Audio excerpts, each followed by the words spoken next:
Et on passe maintenant à la page des sports avec vous, Lise Loretia. Bonsoir. Bonsoir. Alors on va commencer avec la fin de la Tropicale Amissa Bongo au Gabon. Oui, et c'est un Italien qui l'a emporté, Niccolò Bonifacio. C'est la première fois qu'un Italien remporte ce Tour du Gabon. Depuis la première étape du Tour, il conserve son maillot jaune et remporte 3 des 7 étapes du Tour. On écoute sa réaction. Ça a été vraiment difficile pour moi de contrôler la course. Heureusement que j'avais mes coéquipiers.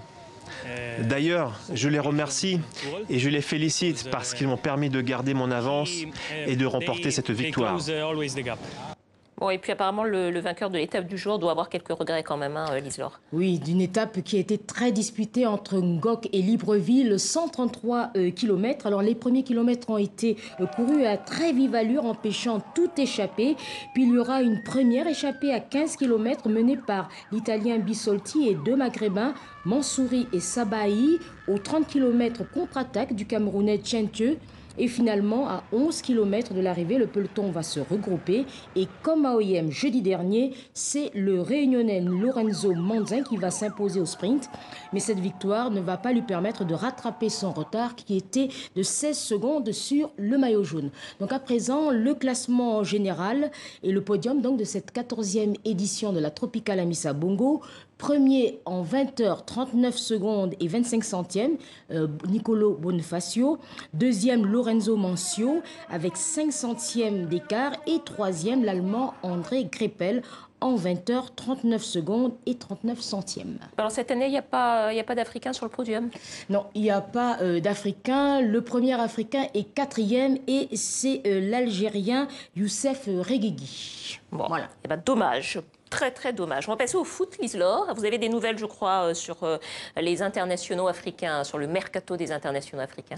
Oui, on a appris aujourd'hui que le défenseur central marocain Mehdi Benassia quitterait l'Italie pour le Qatar. Alors, c'était dans l'air du temps depuis quelques jours.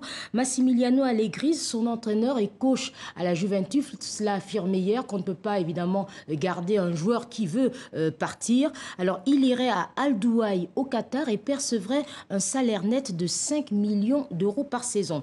Et puis maintenant, c'est officiel, il y a l'international malien Bakary Sako qui retourne à Crystal Palace après un court passage en 2e division anglaise à West Bromwich. Il s'est engagé aujourd'hui pour une durée de 6 mois. Bon, Lise Laure, je sais que vous aimez le sport féminin, n'est-ce pas? Bon, alors vous avez des nouvelles à nous donner des footballeuses? Oui, des nouvelles pas très bonnes. Hier soir, on a appris par la Fédération camerounaise de football le limogeage du sélectionneur Joseph Ndoko qui dirigeait les Lions indomptables. Alors, les Lions qui n'ont pas encore entamé leur préparation, je vous rappelle que le mondial féminin commence en juin prochain. Donc, il a été remplacé par l'un de ses adjoints, Alain Diofano. C'est une continuité. Merci beaucoup, Lise Laure. Je vous dis à la semaine prochaine.